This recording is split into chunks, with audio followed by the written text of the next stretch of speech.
All right. Hello, everybody. This is Dr. Weiss. He's going to chat with you about what he does today. Thank you so much for joining us today. All right. Thank you, Chris. All right. This is a little odd doing it by video, but it'll work. It's how we live our lives nowadays. So be it.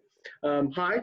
Like you said, like Chris said, I'm Dr. Weiss. I'm a urologist in the Denver area, and I'm here to talk to you about just what urology is. You're in a class that you're kind of learning about different fields and different specialties. I think you may or may not have had Dr. Jones, who's another urologist in the area, but hopefully my talk won't be redundant, but I'm here just to tell you a little bit about what urology is and what I do. So the big question is, what is urology? And I bring this up because I will tell you that when I was a medical student, I didn't even know what a urologist was. And then I went off to do my rotations in my third year, and I barely knew what a urologist did. It's one of these subspecialties that not a lot of people rotate through. But what urology is it is a surgical subspecialty. It's a surgical subspecialty, meaning anything like there's vascular surgery, there's cardiothoracic surgery, there's orthopedic surgery. This is a surgery, but actually deals with the kidneys, the ureter, the bladder, the genitalia, so the genito and the urinary system, which is everything from the kidneys basically down to the tip of the penis heading out. So what do we do with this is, and you'll see, these are some common things that we deal with. Like I say, these are the kidneys. That's where the blood comes in, turns into urine and gets filtered, and they filter out into urine, drops down these tubes, the ureters. But things can happen with the kidneys. You can get kidney stones, you can get kidney masses, kidney cancers. This is the ureter. That's the tube that connects the kidney down to the bladder. And again, you can get stones, you can cause obstructions, you can be strictures, scar tissue, things that can cause a lot of pain. The bladder is just a muscle reservoir that just holds your urine until it fills up to a certain point and tells you, hey, you got to go, and you go. Things can happen with that. You can get blood in the urine, you can get cancer in the bladder, you can have the inability to hold your urine and have incontinence, you can have the inability to empty your bladder and have retention. So different things can go wrong with the bladder as well, and infections as well.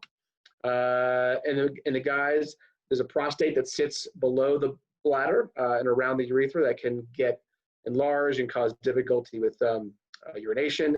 You can get cancer. It really has nothing to do with urination. It's actually the confluence. You know, guys tend to ejaculate and pee through the same tube, and all kind of comes together right there at that prostate. So when things go awry with that, it can be problematic. Penis, testicles, erectile dysfunction, all that kind of stuff. Like I said, testicles as well. We'll get to twisting, pain, cancer, a lot of stuff. All right, that's kind of an overview of different things. And like you'll say, in a very small area, kidneys, ureter, bladder out, there's a lot of things that can go wrong, a lot of things I see in my day, which is kind of why I like urology. There's some medicine, there's some surgery, there's a variety of things. There are young adults, there are middle-aged, there's older patients, there are men, there are females, so it has a nice little variety of patients. So keeps me interested. But yeah, cancer is one of the big ones. You can get adrenal cancer, kidney cancer, bladder cancer, urethral cancer, all the way down. So things that we deal with kind of on a daily basis. The common ones, what we see mostly, especially in this area, are kidney stones. And they are, I don't know if any of you or anyone of your parents or family have had kidney stones, but they will tell you that it's probably one of the worst pains they've ever had. And it is painful. It is very close to childbirth. Childbirth is the same kind of pain where it's a hollow organ, the uterus, that's contracting, but it's stuck because there's a head at the end of it, blocking things up, and it is amazingly painful. Same thing as a gallbladder trying to squeeze and there's a stone. This is painful as well. So your ureter and your kidney is trying to get urine out, but it can't because there's a stone blocking it or something blocking it. And yeah, that causes immense stretching of the capsule of the kidney, which is very painful, and it is not a pain that I wish on my worst enemy. Not fun. So we deal with that a lot. Again, urinary issues like incontinence, can't pee, can't hold on to your urine, blood in the urine, infections, all this stuff. Do a lot of vasectomies as well. That's just where you tie or cut or separate the tubes that the sperm go out of so you don't get anybody pregnant. All right, moving on. So with all that stuff, I thought I'd say, okay, I leave it up to say, what do you want to talk about? So then I decided that we'll talk about the election. You know, Biden, Trump. No, of course not. Who wants to talk about that? That's horrible. Makes everybody in a bad mood. So instead of the election, we'll talk about the erection. Much better topic. Let's talk about that. Now, I bring this up not for the oohs and the ahs, or to all the giggles and the sneers, but this brings up one of my favorite points about surgery, maybe medicine in general. And a common theme you will find out is the idea of structure equals function. So something is made some way because it has something to do. The heart has 4 chambers for a reason. It's shaped like that with the muscle for a reason. The brain is shaped like that. The body is probably the most amazing machine you could think about. And the way it stands upright, it balances, it thinks, it pivots, it reacts. It is amazing. It's all built for certain functions. So whether you decide to go into medicine or surgery or engineering or architecture or anything else, realize that robots are made a certain way because they have a function. Machinery is made that way. We are made that way. So I find the whole thing absolutely fascinating. And this is one of those things where it kind of drives home that point. So what you're looking at is a cross-section of a penis. So the way it's made is it actually has these two, let's try to get my, it has these 2 cylinders that are both, that have blood supply to it. And then it has another tube on the bottom that you pee through. We're not going to worry about the tube you pee out of. We're going to deal with the 2 large cylinders that are kind of connected. What you're looking at is it's kind of covered by this, in this picture, in this cartoon, of a little pink covering, which is kind of a thick covering. And then the vessels inside normally are a very constricted state. They're kind of small. So blood comes in, blood comes out, blood comes in, blood comes out. Also, what you don't see on this picture is you have these thin-walled veins just on the inside of this this covering. So what happens is when you get the signal, and all of a sudden those arteries that bring blood in, they will dilate and get large, and they only fill the space that's covered by this covering, this pink covering on the cartoon. It gets enlarged, it gets rigid, it also compresses those thin-walled veins on the inside of the wall, so blood comes in, but blood cannot come out. So voila, it gets erect, it elongates, it gets firm, it gets rigid for its job, for what it has to do as far as for penetration in, and then you ejaculate, and then once that signal happens, those vessels squeeze back down, blood can now drain out, and cycle works again. So I think the whole structure of it is interesting and fascinating. And again, it goes with that whole what's its function, what's its structure, and it goes, and it's I find it kind of neat. So a couple things to talk about what can go wrong. Here we go. We talked about the blood vessels coming in, the arteries bring oxygen in, and they also bring oxygen for nutrients to the tissue around it. And then once the red blood cells kind of deposit their oxygen, they kind of go back out the veins. Okay. We also talk about in that state of erection, blood comes in and can't get out. Okay. But that's okay for a very short amount of time. What can go wrong? So we've all watched Broncos video or games on TV, and you see all these commercials on television with 2 people sitting in a bathtub. So here we go. You hear about these medications: Viagra, Levitra, sildenafil, the tadalafil, the Cialis. So what is the warning that they always say at the end of the commercial?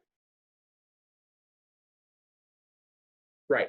If you have an erection lasting longer than 4 hours, go seek medical attention. Well, that is not a joke by any means, okay? That is something that we call priapism, okay? So priapism is just that. When you have an erection, it goes up, and you ejaculate, and it doesn't go down, okay? And that can happen for a couple of reasons. One, over medicating or taking a medication you shouldn't be taking. So I'm doing this for a little bit of a scare factor, saying if any of your buddies says, hey, take this, it's really cool, and if you don't need it, don't take it. That has to do with any medication. But what can happen with these medications is they can be in your system for a long time and not allow that erection to go down, which what happens is it doesn't allow blood to go out, so it stays there. What happens is new blood with new oxygen can't come in because the old blood is occupying that space and can't come out. And if new blood with oxygen can't come in, well, what happens to that tissue?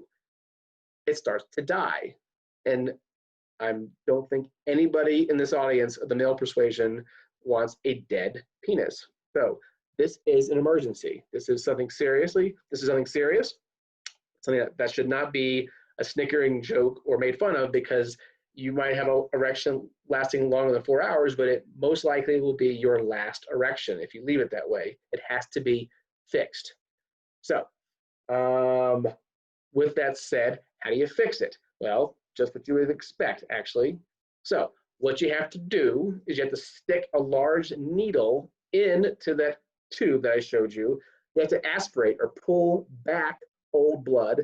And it's not easy because it's thick and clotted blood, and you've seen scabs. It gets almost like jelly, and you're trying to pull it out of a syringe. You have to aspirate old blood out just in order to get space to get new blood in.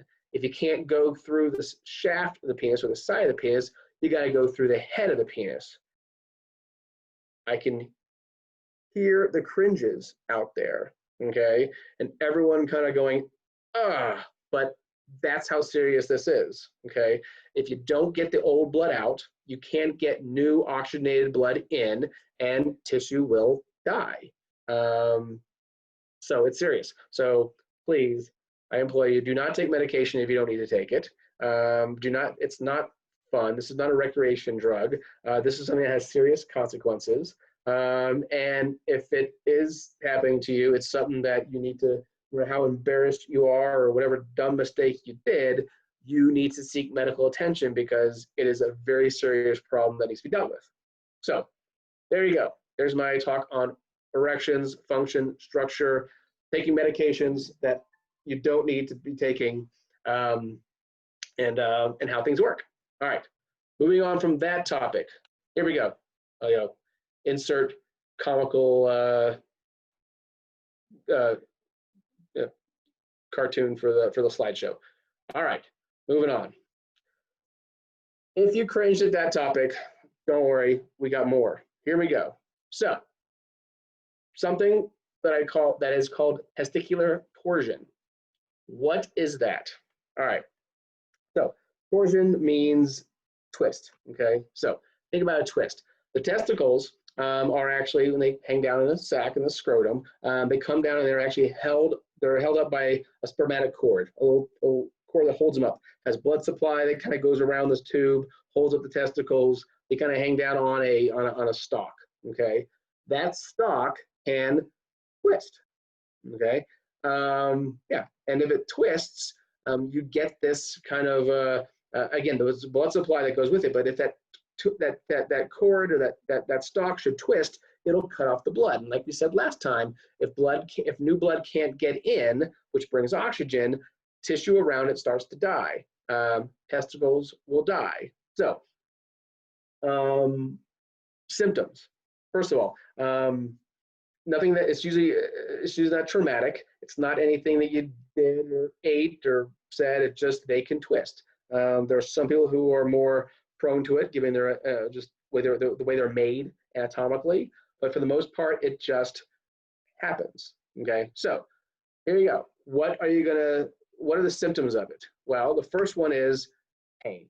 That's the easiest one. You get sudden pain on left, right side, whatever. that should be, and that's not associated with anything, again, getting kicked or trauma. It's just there. Be aware that that's something it's on your radar, okay? So swelling, that can happen.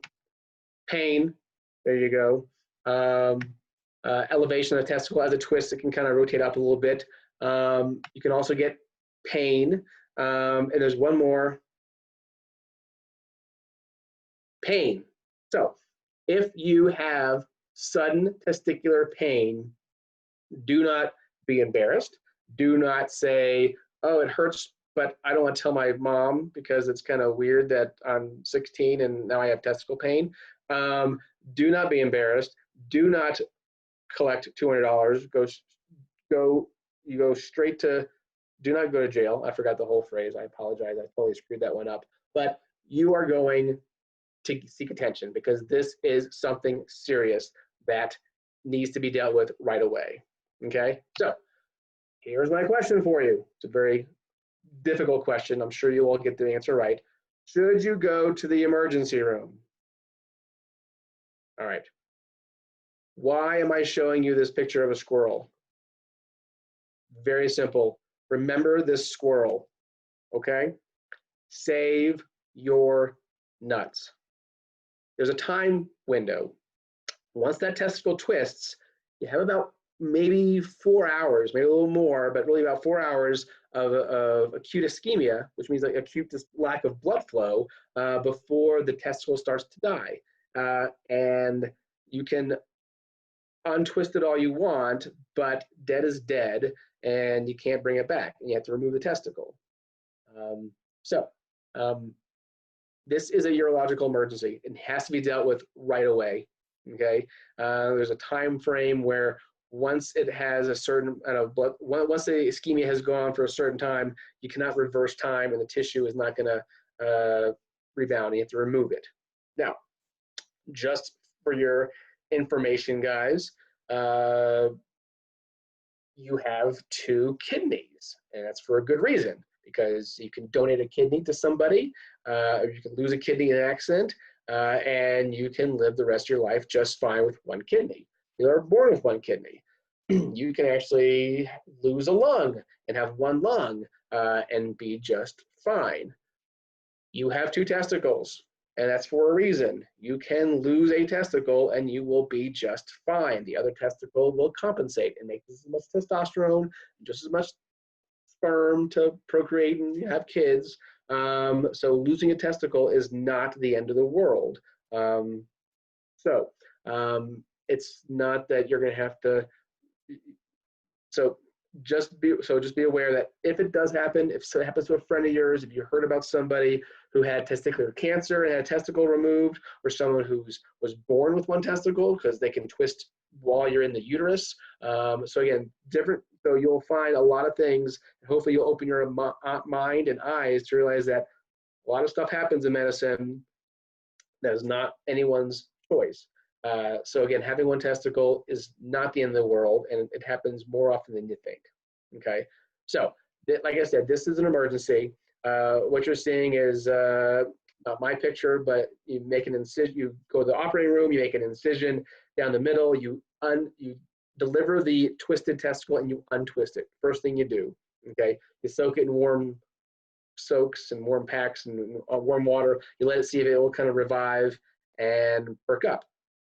Then you go to the other side while that's kind of getting, reestablishing blood flow, and you tack or you hexy or you kind of fix the other testicle to the wall. So you can put some sutures in X, Y, Z position, kind of in different axes, and kind of tack it to the wall so it cannot twist itself.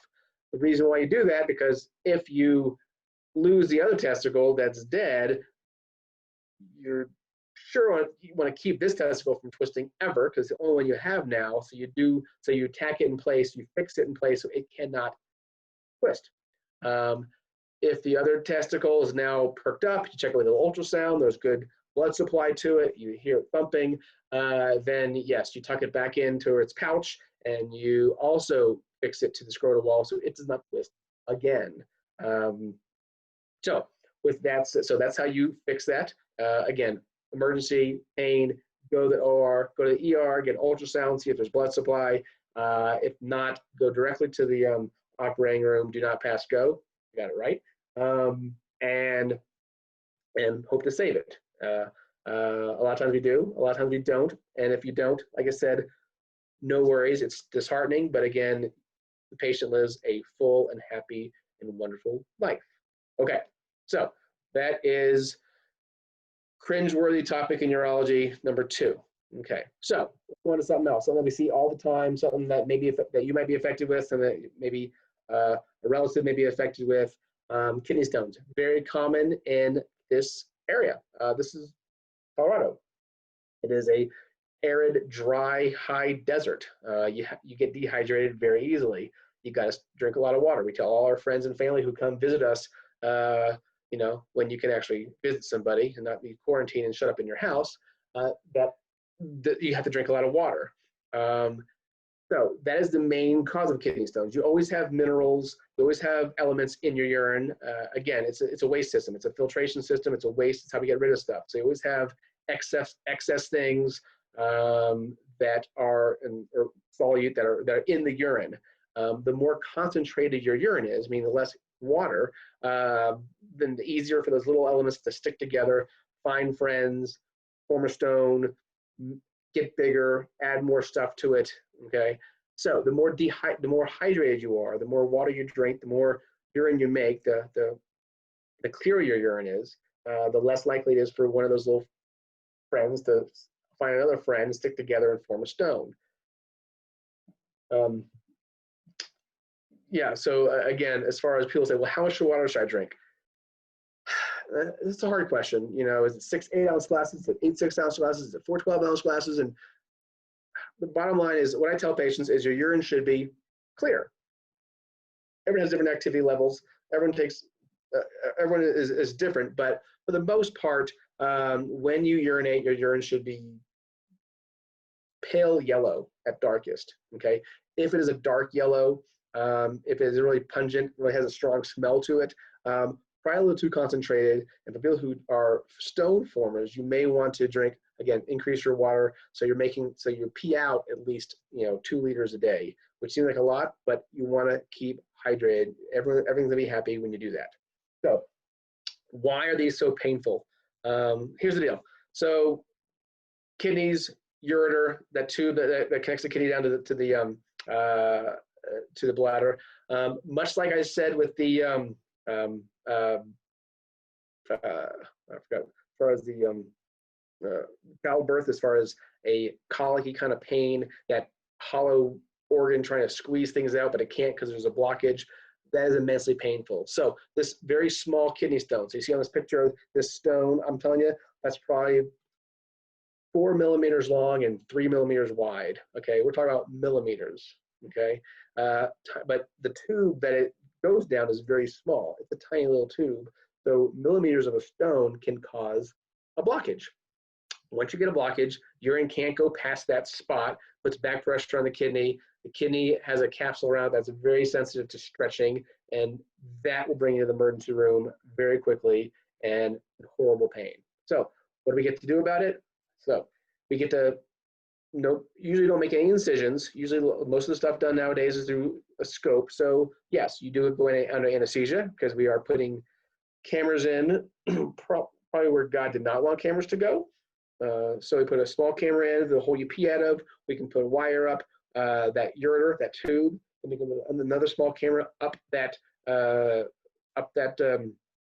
tube and get to the stone. This is what a stone looks like. Now, obviously, this is very magnified. That's kind of what it looks like in the operating room, because your camera is magnified.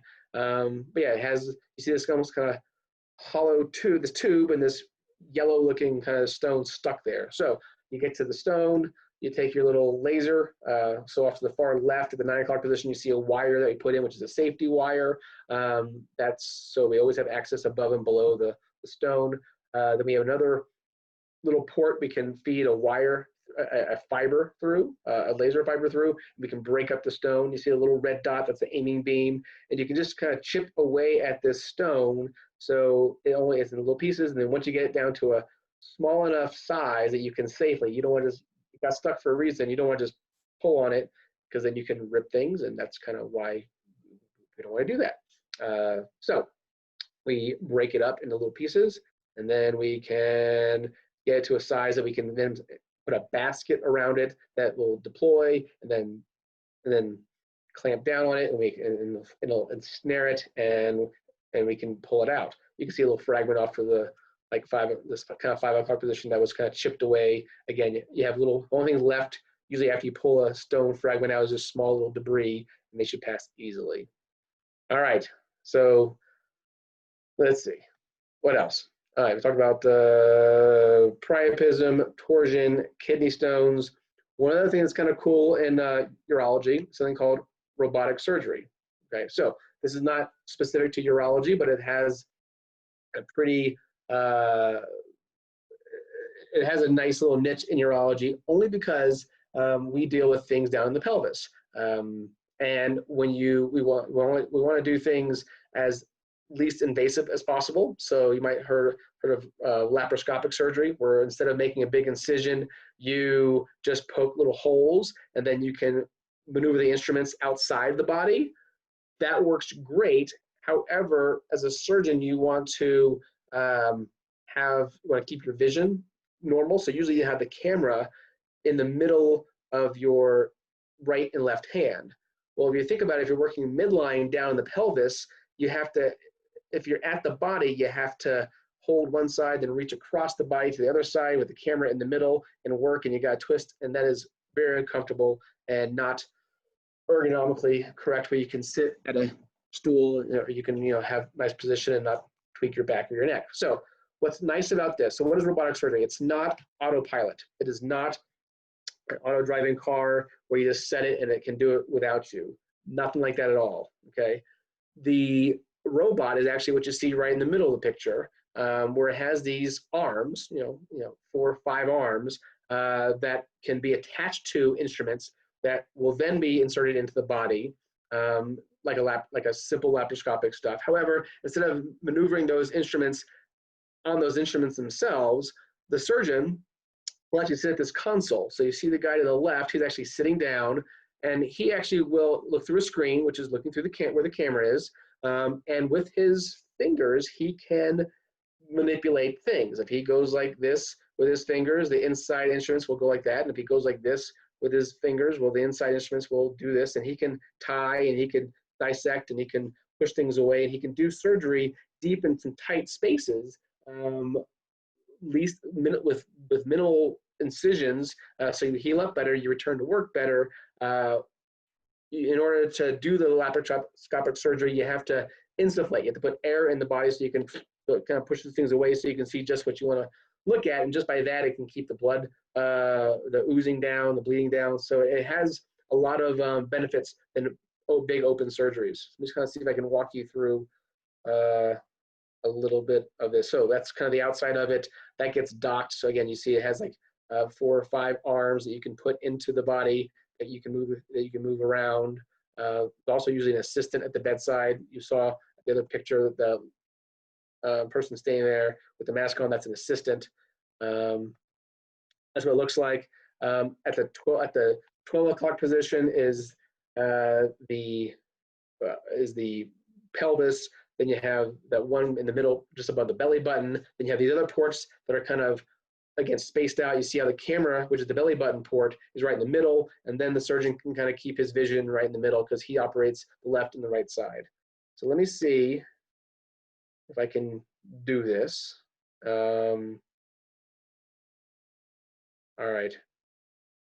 Let's see if I can. So this is a still picture, but I'm gonna see if I can get to a video of it.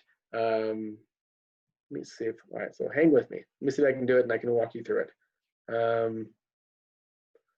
Let's go to here. Beautiful. All right, let's see if this works. Okay. All right, so hopefully you're still seeing this. So what you're looking at is, again, a prostatectomy taken out of prostate. This is muscle. This is the surgeon's left hand. This is the surgeon's right hand. This is the assistant who's kind of coming in with the sucker to keep the blood, blood away. There's other instruments in here that you don't see that are off camera that are kind of pushing things back so you can see what you're doing. Just so you know what's going on, this is actually the prostate down here. This is and the bladder is way down at 6 o'clock. This is the urethra. This is the tube you pee out of. They're trying to remove this organ that sits between the bladder and the urethra. So it's a very tight area down in the pelvis. But with this robot, again, you can see the surgeon's right hand, who's outside the body at that console, can manipulate. He can kind of buzz, he can cauterize, he can stop some bleeding, he can cut, he can spread, he can do things, he can just kind of cut things away. So now what he's looking at is, you're looking at the Foley. He has a Foley catheter, which is the tube that went into the penis before the surgery, so he knows where he is. And now he's kind of separating some tissue out, pushing things away. So he leaves the prostate, which is this. You can see the edge of the prostate here, and he's kind of cutting across here. And then pretty soon there'll be a hole in the urethra that will sew back to the back together again. So again, kind of cool to see the robot in action, see what we can do as far as laparoscopic stuff, but have way more mobility, way more dexterity. We can cut things. We can just basically operate like we're standing inside the body, which I think is really, really cool. All right, let's go back to here. All right. All right. Okay.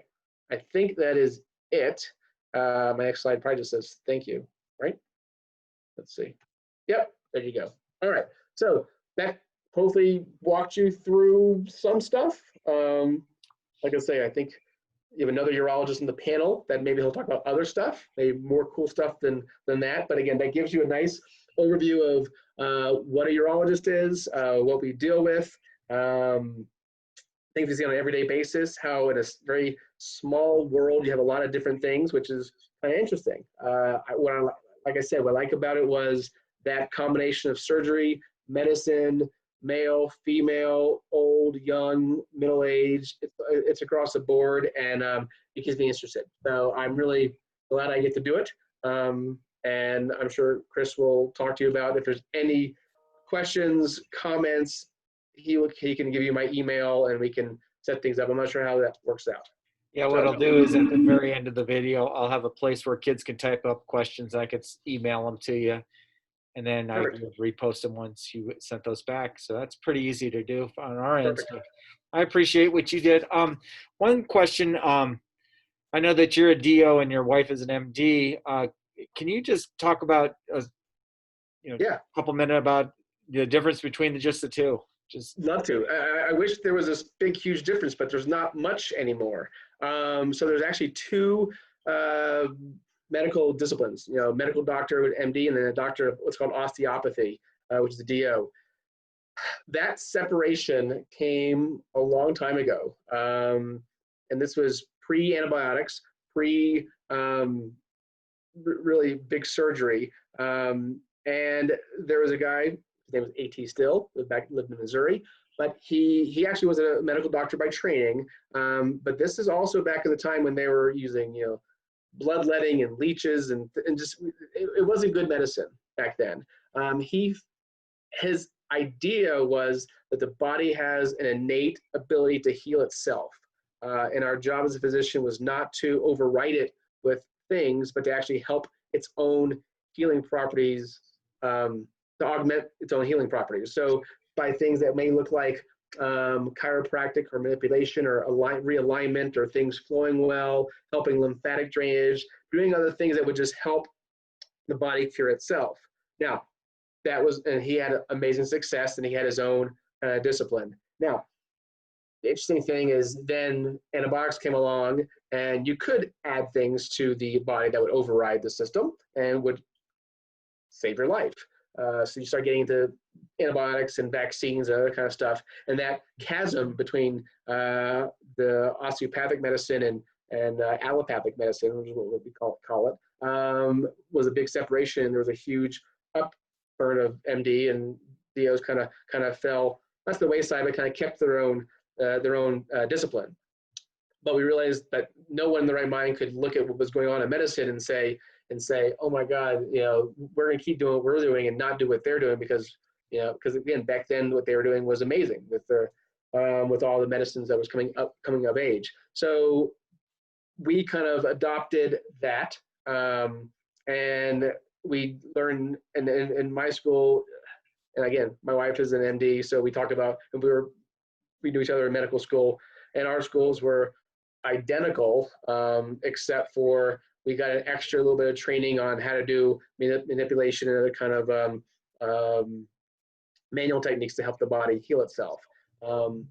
The other thing you get here is this kind of holistic, which is this live in Boulder kind of mentality. The body's all one, but again, something that's wrong with your foot can affect your knee, can affect your spine, can affect your shoulders. We kind of know that now. So treating one part of the body kind of treats the whole body, which we kind of, and most MDs will tell you that you can't just look at the ankle, you gotta look at the entire body and treat the body as a whole. Most DOs will say, yes, use medicines and vaccines and all these wonderful things that science gives you. So when you really look at the two disciplines, there's not much difference in training and not much difference in definitely in education and ability. And you'll find, if you look down the list of all the doctors in part of that practice, you'll see, MDs and DOs across the board.